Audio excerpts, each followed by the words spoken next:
buenas, bienvenidos como siempre a esta tertulia macroeconómica donde hoy vamos a tratar todos los temas que hemos tenido esta semana, que sin duda no han sido pocos. Por un lado, resultados bancarios que nos han sugerido que, ojo, porque todavía podríamos estar con esa crisis bancaria regional en Estados Unidos que podría extenderse al resto del mundo. Resultados empresariales que hemos tenido muchos en Estados Unidos, tanto para bien como para mal. Recuerden, por ejemplo, los de Meta, que han sido muy buenos para la compañía, o al menos eso parece según la reacción que ha tenido en bolsa. Luego también, bueno, muchos datos macroeconómicos, que por cierto han acabado con los índices en Wall Street también rozando y estando en el entorno de los máximos históricos de nuevo. Pero además muchos datos macro, como decía, datos de PMI que sugieren que Estados Unidos ya ha salido de la contracción en el sector manufacturero, datos de PIB en Europa que nos dan la sorpresa de que Europa no está en una recesión técnica, o al menos según esa definición de 2 trimestres consecutivos de contracción en el PIB. Y además también datos de inflación que nos sugieren que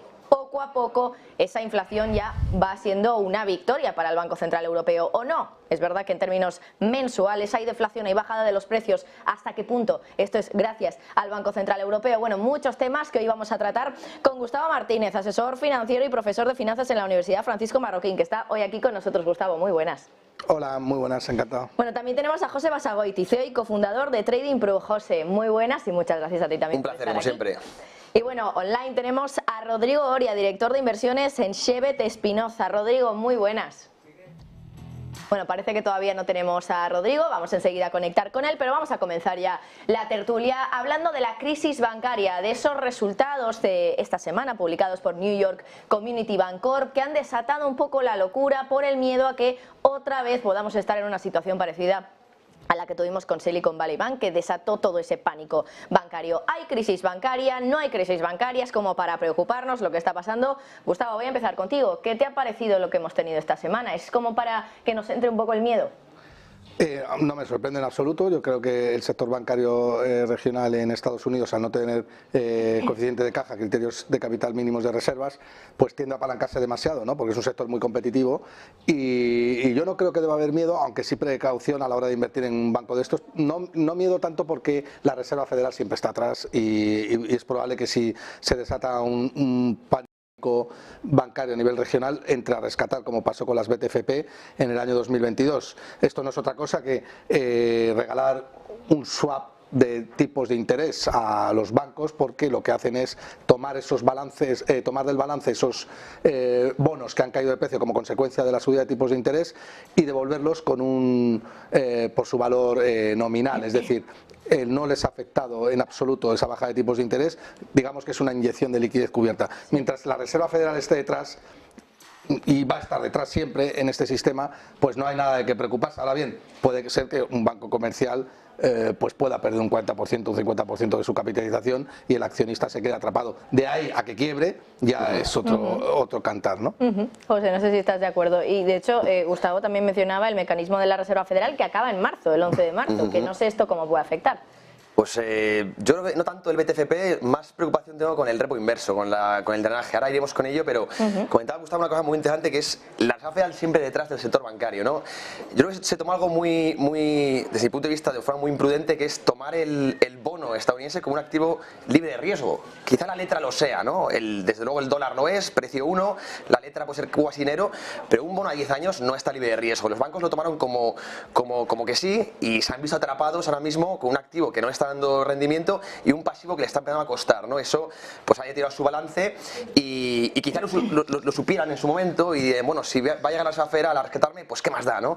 Entonces no lo sé si lo hicieron intencionalmente o desintencionadamente, pero luego están ahora mismo con unas pérdidas no realizadas obscenas, lo comentaba yo el otro día por redes sociales, que son preocupantes. Ahora bien, el caso del New York Bancorp viene más por unos resultados que no han gustado al mercado, también la rebaja del dividendo que se ha tomado a la tremenda. Y creo que no tiene tanto que ver con problemas de liquidez o incluso de solvencia. Y no olvidemos que este banco compró en su momento el Signature, por tanto cambió de tamaño, ¿no? Entonces le exigía más ratio de capital y tuvo que liquidar ciertos activos a pérdidas para aumentar las reservas. Y esto no ha gustado al mercado, pero de momento no creo que sea sistémico. Creo que es una cosa muy puntual, aunque como decía Gustavo, no quitaría la prudencia en el sector bancario, porque las pérdidas no realizadas son tremendas y como has comentado Marta, en marzo acaba el BTFP y cuidado el repo inverso. Habrá que ver ahora la emisión de deuda del Tesoro, que es menos a corto plazo y más a largo plazo, y por ahí se puede drenar todavía más liquidez. Yo, de momento, lo tengo con mucha prudencia el sector bancario. Ese es otro tema que no habíamos comentado anteriormente, que es el tema del Tesoro y las subastas que esta semana también se han dado a conocer cómo van a ser, que es básicamente lo que se ha dicho es que se va a emitir menos deuda en el primer trimestre de la que se había estimado que se podía emitir, y que se van a aumentar todas las subastas, por lo menos en los primeros meses del año, excepto la del 20 años. No sé si ahí podéis aportar alguna cosilla, porque es verdad que ha sido uno de los temas de la semana. Gustavo. Bueno, de hecho en Estados Unidos el Tesoro previó, bueno, comunicó que las necesidades de liquidez y de emisión de bonos, por tanto, iban a estar rondando los 760.000 millones de dólares para los próximos 3 meses, cuando en un principio el mercado había descontado 820.000 millones de dólares, con lo cual estamos hablando de un 10% menos, o sea, una bajada bastante importante, y eso ha hecho que la oferta de bonos se reduzca. El precio automáticamente por menor oferta sube, y por tanto la tasa interna de rentabilidad de los bonos, los rendimientos de los bonos ha caído, lo cual es un escenario positivo para el oro, que descuenta menos tipos de interés reales, y también es positivo para la economía real, porque de alguna manera pues lanzas un globo sonda como diciendo, bueno, pues no nos vamos a endeudar tanto, pero yo creo que al final el sistema necesita X endeudamiento, y ese es el que va a ser. O sea, si lo que haces es recortar ahora para luego endeudarte después, claro, pues es lo que va a pasar, ¿no? Yo creo que más este año, que es electoral, estamos en el año donde más gente va a ir a votar del mundo de la historia, medio mundo está votando, y el cambio va a ser brutal, y no vamos a cambiar a una sociedad que tienda a endeudarse menos, sino a una sociedad que va a tender, por desgracia, a endeudarse más, ¿no? Ese es otro de los temas, ¿no? Que encima en año electoral a Biden le viene bien que ese techo de deuda siga suspenso para poder seguir emitiendo más, que no sé si esto de que ahora se va a emitir menos de lo esperado va a ser la tendencia para todo el año o no, José. No creo, porque hay que comprar favores, como comentabais, ¿verdad? A mí eso me extrañó muchísimo el QRA, el hecho de que se ha reducido el déficit en año electoral. Me sorprendió positivamente, hay que decirlo. Cuando las cosas se hacen, entre comillas, bien, pues también hay que comentarlo, ¿no? Y lo importante es lo que comentaba, se van a emitir menos letras, y más o menos como se esperaba en bonos de 10, 20, 30 años, ¿no? Los bonos de largo plazo drenan reservas del sistema, porque si no compra la reserva federal, ¿quién compra? El sector bancario doméstico, ¿no? Entonces, básicamente, cambian de su activo reservas por bonos de largo plazo, es decir, drenan liquidez. Pero, por otro lado, al emitir menos letras, creo que se vaciará más lentamente el repo inverso. Entonces, tenemos un equilibrio. Creo que Yellen está jugando, como siempre digo, a malabares. De momento, el mercado se lo ha tomado bien, más que por la duración de la emisión, porque es menos déficit, y creo que era urgente cortarlo. Ahora bien, no creo que sea la dinámica. Repito, año electoral, muchos favores que comprar, y veremos las guerras. Parece que hay una especie de tregua ahora en Oriente Medio, de un mes se habla, y veremos si se vuelve a financiar. Yo de momento no, con los políticos no doy demasiadas pronósticos, porque al final son burócratas y hacen lo que les da la gana. A ver, es una buena medida si fuera creíble, ¿no? Pero no tenemos un Milley en Estados Unidos. O sea, tenemos un presidente de los Estados Unidos que bueno, pues, y Trump también lo va a hacer, que tiende a la deuda, y que es necesaria en Estados Unidos. Además tiene la capacidad para exportar inflación, con lo cual es perfecto, ¿no? Pero sí que es verdad lo que dice José, ¿no? Y es que la Reserva Federal tiene mucha capacidad para influir en la zona, en el tramo corto de la curva, ¿no? Y eso hay que reconocer que sí lo ha conseguido. Lo ha conseguido porque al emitir menos bonos ha conseguido rebajar la prima de emisión del bono a 10 años por debajo del 4%, con lo cual Estados Unidos en las próximas emisiones se va a tener que financiar más barato, y eso es una realidad, ¿no?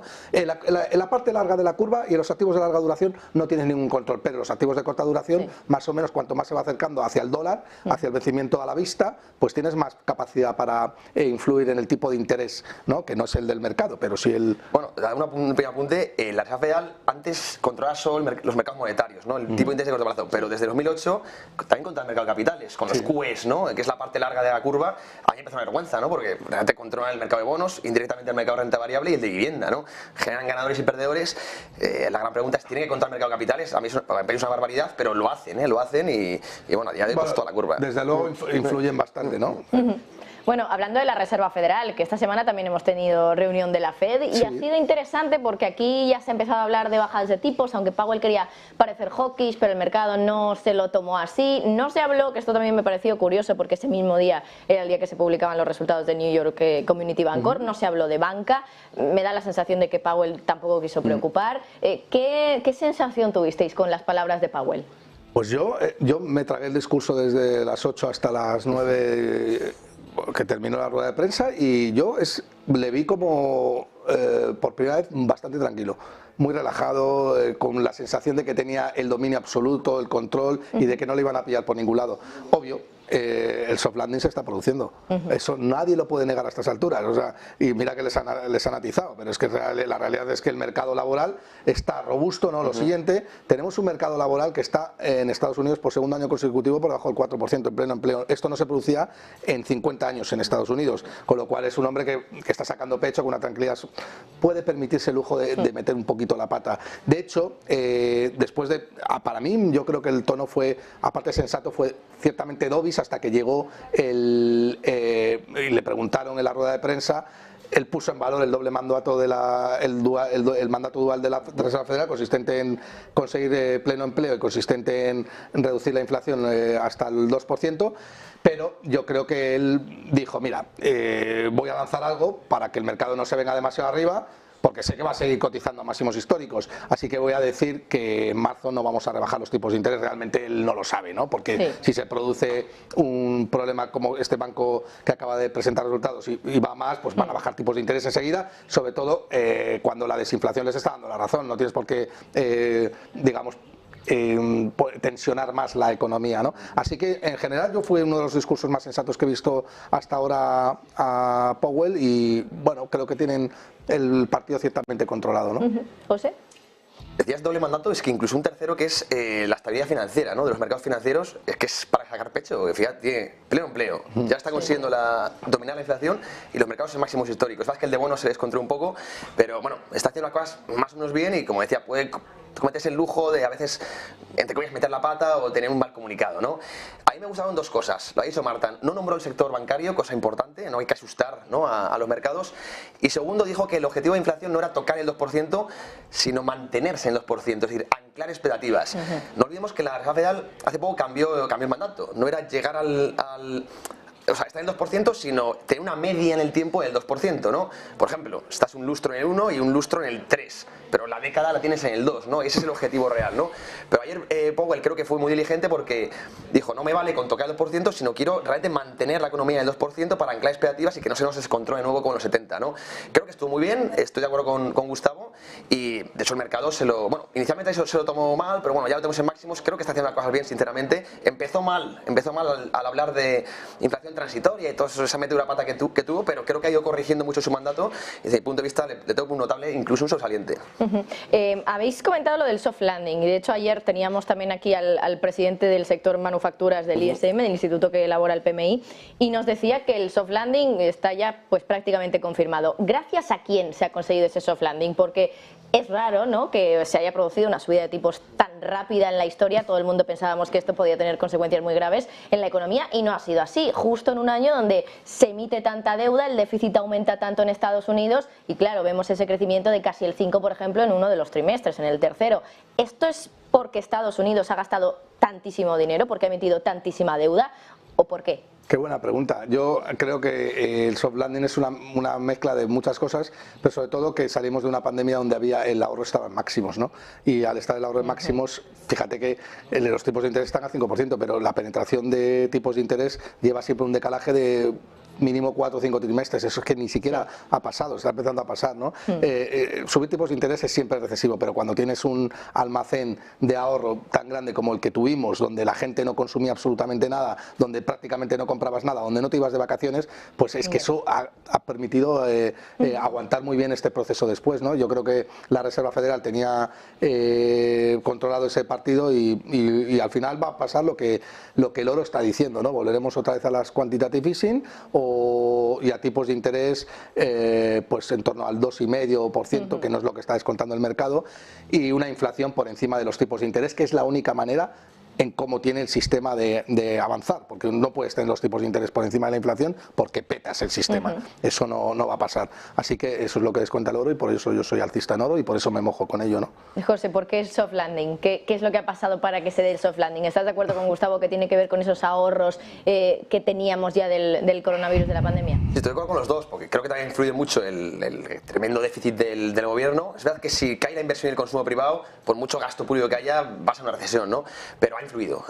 Yo creo que ha inflado un poco el PIB, el ahorro ha influido mucho, es verdad que el ahorro se está agotando, es un problema, y luego ha influido mucho que la deuda que se contrajo en la era de gran moderación, cuando tenemos los tipos al cero y tal, se contrajo por parte del sector privado a largo plazo. Entonces, realmente esta subida de tipos de interés es que no ha afectado al tejido productivo. Familias, se ve que en la tasa hipotecaria media, ¿no? Y empresas se endeudaron a 10, 15 años, por lo tanto es que no han sufrido realmente la subida, o poco, ¿no? La subida de tipos de interés, a diferencia del gobierno que como siempre toma las decisiones pues como las toma, ¿no? Y aprovecha los tipos cero para invertir a corto plazo, y ahora tiene que rolear deuda a largo plazo, entonces está afectando más al gobierno, coste financiero disparado, que al sector privado. Eso ha ayudado a que no entremos en recesión, junto, lo que comentabas, Marta, del tremendo gasto público, medida keynesiana malentendida, porque cuando el gasto público hay que aumentarlo cuando estás en época de recesión, no en auge, ¿no? Es un déficit estructural terrorífico desde un punto de vista,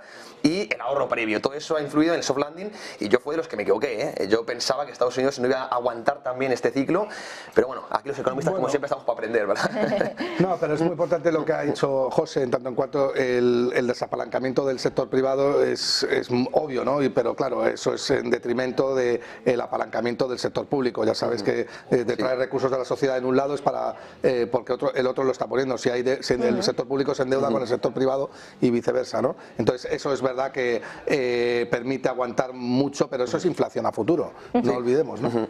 Luego está el tema de, claro, como se han endeudado tanto a unos tipos de interés tan altos, el coste de interés es que ya prácticamente es igual que lo que les cuesta sufragar el gasto en defensa, que es una de las partidas más importantes. ¿Eso puede explotar en algún momento y de alguna manera? Pues yo, mira, no creo que pueda explotar porque esto es como sistema de pensiones. Lo único que haces es rebajar las pensiones para que no quiebre. ¿Y qué haces esto? Pues generar más inflación para que la deuda pues se vaya pelotonando y se vuelva menos onerosa, ¿no? Entonces, eso es difícil que pase, ¿no? En este caso, Estados Unidos sabe perfectamente que 2000 tienen más o menos unos intereses de deuda de 2.200 millones de dólares diarios.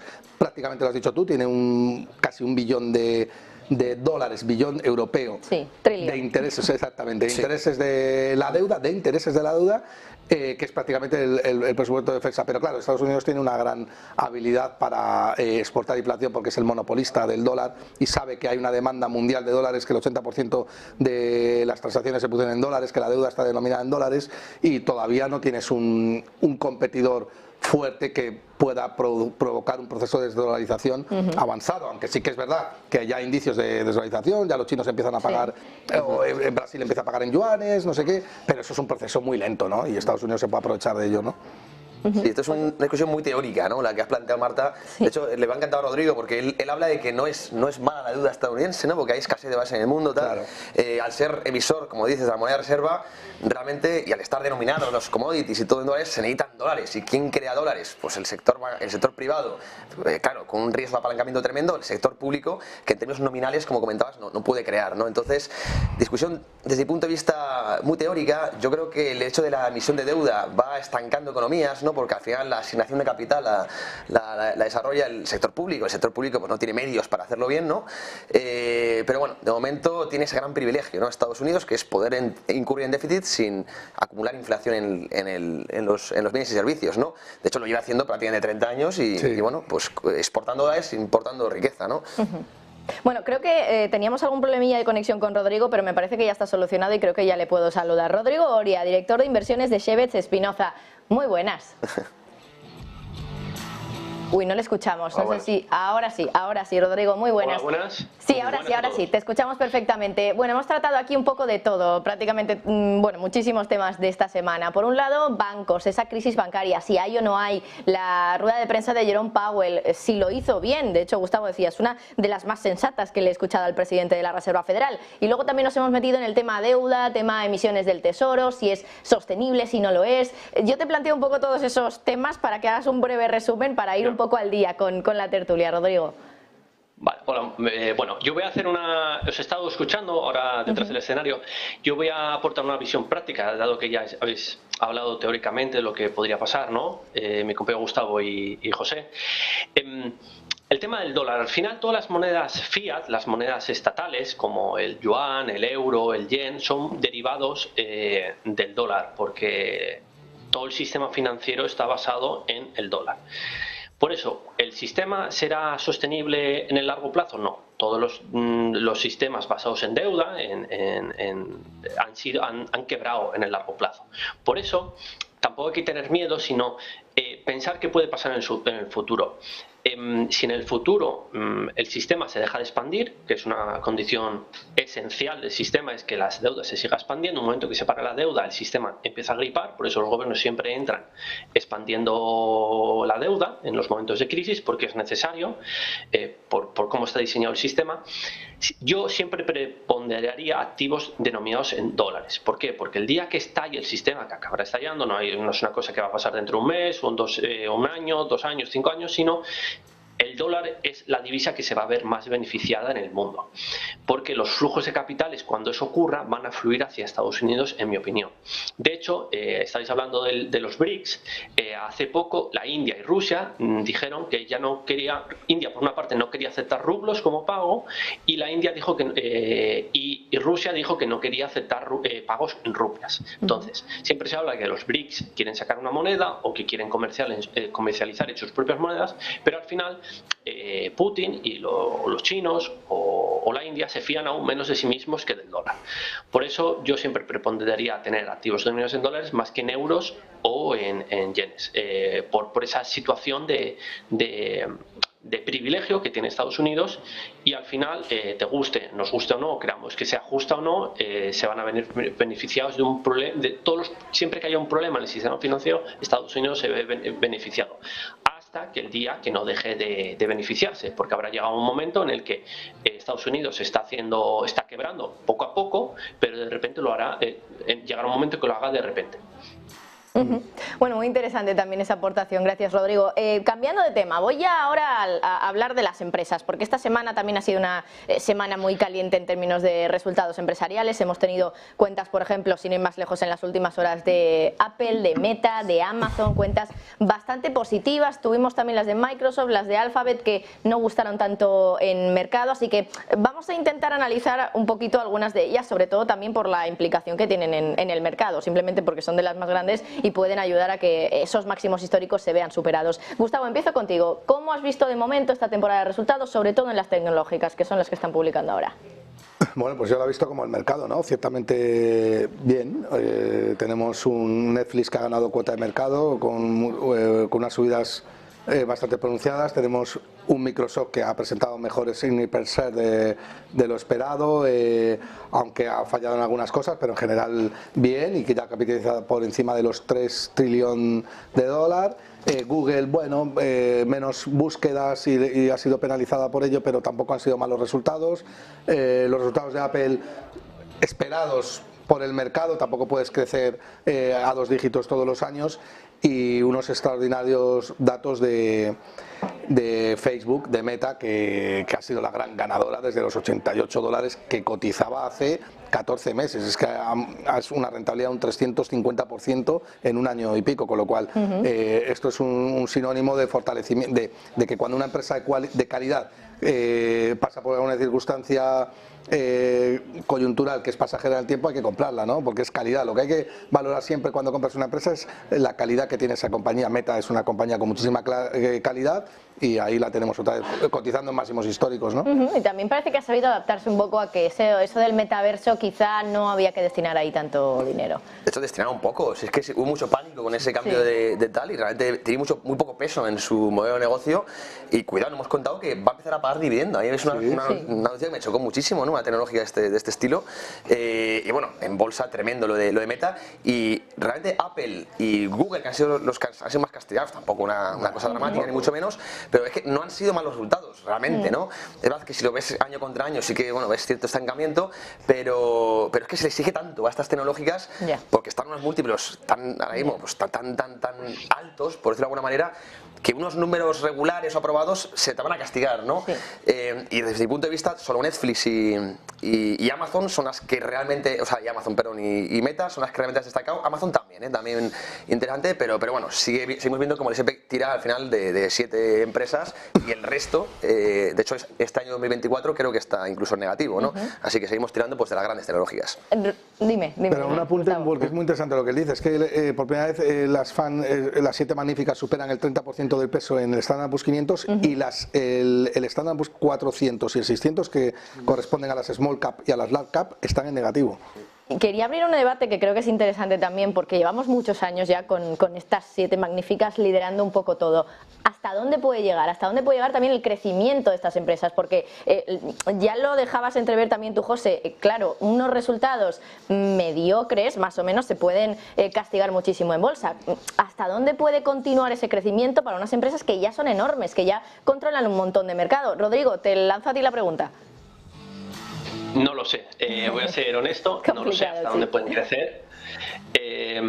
A ver, yo creo que Apple va a tener difícil seguir subiendo en bolsa, pero bueno, a saber lo que están preparando, porque si Apple inventa un nuevo nicho de mercados, no sé qué mercado podría expandirse, ¿no? Pues podrá seguir subiendo. A los múltiplos que cotiza y la cantidad de iPhones y ordenadores y servicios que vende, bueno, seguir subiendo como ha estado subiendo en los últimos años lo veo complicado. Las demás, pues al final, pues Facebook, bueno, Meta es un negocio muy bueno. De hecho, yo recuerdo haberlo dicho con Gustavo, que el año pasado Meta estaba en precios muy atractivos, aquí en una tertulia, y Meta al final es Instagram, es la nueva gran aplicación de citas, no es ni Tinder ni ninguna otra, es Instagram. Y como está yendo el rumbo a la sociedad, Instagram tiene un largo recorrido de los usuarios, muchísimos usuarios están adictos a esa aplicación y es un negocio muy bueno porque la gente no puede parar de utilizarlo, de postear y de utilizarlo para cualquier tipo de fin. Y bueno, Google pues sigue siendo un negocio casi monopolista. Esta situación de los 7 magníficos me recuerda mucho a las Nifty, ¿cómo se llaman las? Nifty 50. Nifty 50. Que pensaron que nunca iban a ser derrocadas, pero al final, bueno, el mercado es cíclico, el capitalismo, los peces pequeños acaban comiendo a los grandes y llegará un momento dentro de 10 o 15 años que los negocios como Apple, Meta, pues se conviertan en negocios más... se acaben burocratizando y surgirán otros negocios que les adelante por la derecha. Bueno, yo aquí no estoy de acuerdo con Rodrigo, porque hay 8 o 9 empresas que permanecen en el Standard & Poor's 500 a perpetuidad, prácticamente. Microsoft, yo creo que una de ellas es Microsoft, que quitar la ventaja competitiva que tiene Apple es tremendamente complicado. Para mí es la empresa con mayor ventaja competitiva del mundo. Esto da para explicarlo mucho más en un programa mucho más grande, pero sí que estoy muy de acuerdo con lo que dice Rodrigo y es poner en valor que él y yo recomendamos Meta hace un año y pico cuando iba de capa caída y la vimos a 88, 90 dólares y decíamos esto es un regalo, es que esto hay que comprarlo y bueno, y un año después nos ha dado el mercado la razón y ha multiplicado por 3, ¿no? Pero yo, si no me equivoco, del Nasdaq, de la crisis.com, creo que de las grandes solo queda Microsoft, es decir, hay algunas que se mantendrán, pero hombre, se va haciendo cierta purga, si no hay barreras de entrada, que son lo único que las puede poner es el Estado, entonces desde mi punto de vista, hombre, sí, a largo plazo pues irían cambiando los actores, ¿no? Y hay otro factor que es muy importante y por qué cada vez pesan más las 7 magníficas, que es por el auge de la inversión pasiva, ahora pues está cada vez invirtiendo más a través de ETFs, entonces al final los flujos van porque los ETFs, los índices van por ponderación, pues va comprando cada vez las que están primeras y esto hace que cada vez tengan más peso y es una gran pregunta, oye, ¿esto es sostenible? ¿Es bueno? ¿Es malo? Ahí es muy difícil contestar, la verdad. Fíjate, Rodrigo, una cosa que es muy interesante lo que acaba de decir Rodrigo, porque el otro día un gestor de fondos americano que es muy bueno y muy seguido por los gestores value de España, tipo AZ Valor, Cobas, etcétera, decía que él ya empezaba a desconfiar de empresas que estaban baratas porque no sabía hasta dónde iba a llegar la locura de los ETFs y de la gestión pasiva, que claro, que ¿cómo vas a luchar contra un dinero infinito que va a múltiplos que son incomprensibles. ¿Cómo vas a pagar 90 o 100 veces beneficios una empresa como Tesla? No tiene ningún sentido, por mucho, a no ser que seas un erudito de esto y descuentes beneficios de una manera muy clara, ¿no? Y claro, decía, bueno, es que es un poco desmoralizante, y aquí abre un debate, ¿no? Y digo, bueno, da igual, si la empresa genera caja, más tarde más temprano lo puede repartir vía dividendo, o es una empresa de calidad. Hay que seguir comprando lo que está barato, ¿no? Y dejarse de comprar lo que está caro, y es que hay demasiada moda tendente a comprar compañías que cotizan 3 trillones. O sea, ¿cómo vas a comprar algo pensando que está barato algo que cotiza 3 millones de dólares? Es una locura, es una locura. No sé si Rodrigo quiere también añadir algo. Bueno, que una cosa capitalice a 3 billones europeos no quiere decir que no pueda seguir subiendo, y quizá incluso esté infravalorada. Cuando dije que las 7 magníficas me recuerda la situación de los años 80, sino que dentro de 20, 30 años probablemente estas empresas no sean las más grandes del mundo, sino que surja otro tipo de negocio que sea aún más grande que el tema de los móviles o las redes sociales. Que el crecimiento se está produciendo probablemente en compañías ocultas, no sé si será la inteligencia artificial o el metaverso o un negocio pues nicho, que ahora es nicho, que el día de mañana se convierta en un grandísimo negocio. No quiere decir que vayan a competir contra Google, sino que será otro tipo de negocio que cubrirá una necesidad de la sociedad y que acabará siendo el negocio, pues la empresa más grande del mundo. Al final, bueno, estas compañías tienen un potencial, pero tampoco son las compañías que más potencial tienen en todo el mercado. Yo quería darle la razón a Rodrigo, efectivamente, que algo haya subido mucho no significa que esté caro, ni que haya bajado mucho significa que esté barato. Efectivamente, eso hay que tenerlo en cuenta. Sí, totalmente. Bueno, todavía me quedan unos 5 minutitos aproximadamente, no es mucho tiempo, pero quiero tratar el tema también de máximos históricos en Wall Street. Creo que eras tú, Gustavo, que decías antes, pensábamos que esto iba a ser una hecatombe y estamos en soft landing, con el paro en mínimos, con una economía que crece muchísimo y con máximos históricos en Wall Street, que eso ya parecía antes algo de la prepandemia, pero todavía lo tenemos aquí. ¿Cómo es posible? ¿Hasta dónde esto es viable y sostenible? Bueno, yo nunca he sido pesimista. En negocios me he mojado y siempre he pensado que el Standard & Poor's 500 estaría por encima de los 4.500, pero sí que es cierto que el escenario que está descontando el mercado es Alicia en el País de las Maravillas, ¿no? Y cualquier noticia mínima que sea en contra pues puede hacer corregir los mercados.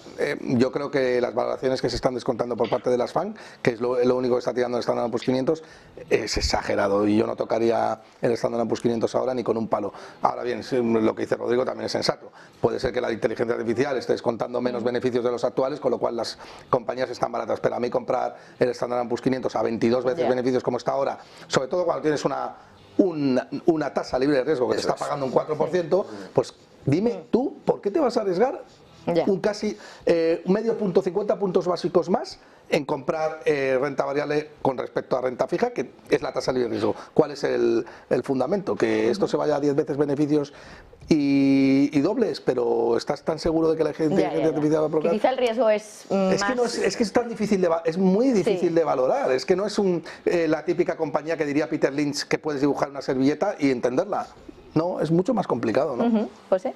En primer lugar, decir que el SP está en máximos históricos como suele estar, ¿no? Ese es el traje normal del SP500. Y como ¿no? debe estar, ¿no? Porque las empresas tienen y como debe estar. Dicho esto, es verdad que los múltiplos asustan un poco, y yo lo achaco todo a la liquidez, porque en un periodo de QT sería muy raro estar cotizando estos múltiplos, pero como se ha neutralizado el QT con estos programas excepcionales, ¿no? Cómo está agregando reservas a través del drenaje repo inverso y el BTCP, evidentemente no hemos tenido una huida de capital de liquidez, y eso desde mi punto de vista es lo que ha mantenido o lo que ha podido mantener los múltiplos en estos entornos, ¿no? Y por tanto el SP500 en máximos históricos. Y ahora la gran pregunta es, cuando se drene el RB, ¿qué va a pasar, no? Si realmente se reduce la liquidez, ahí sí que veo problemas gordos para los mercados, pero quizá cambie nomenclatura la Reserva Federal, invente otra cosa. Entonces, pues como no sabemos, de momento día a día y a seguir los mercados. Rodrigo. Yo quiero lanzar la siguiente idea, que no son los tipos de interés un elemento relevante en la economía, sino es la liquidez. Durante muchos años han dicho que los tipos bajos habían provocado una gran burbuja financiera, y en teoría cuando iban a subir iba a explotar. ha sucedido algo totalmente lo contrario. Yo creo que es la liquidez la que está llevando los mercados, de una manera está entrando liquidez y eso ha upado al sector financiero.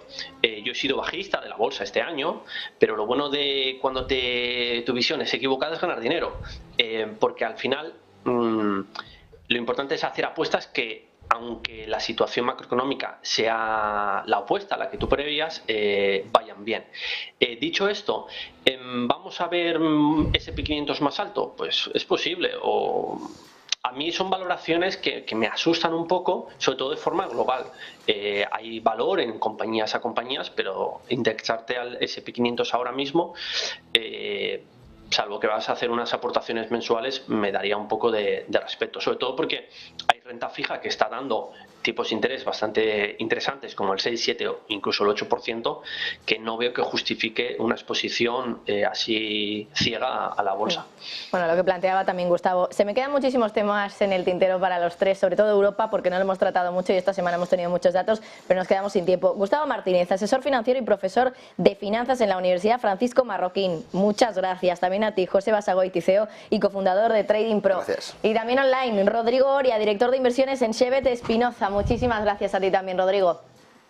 Chao, buenas gracias.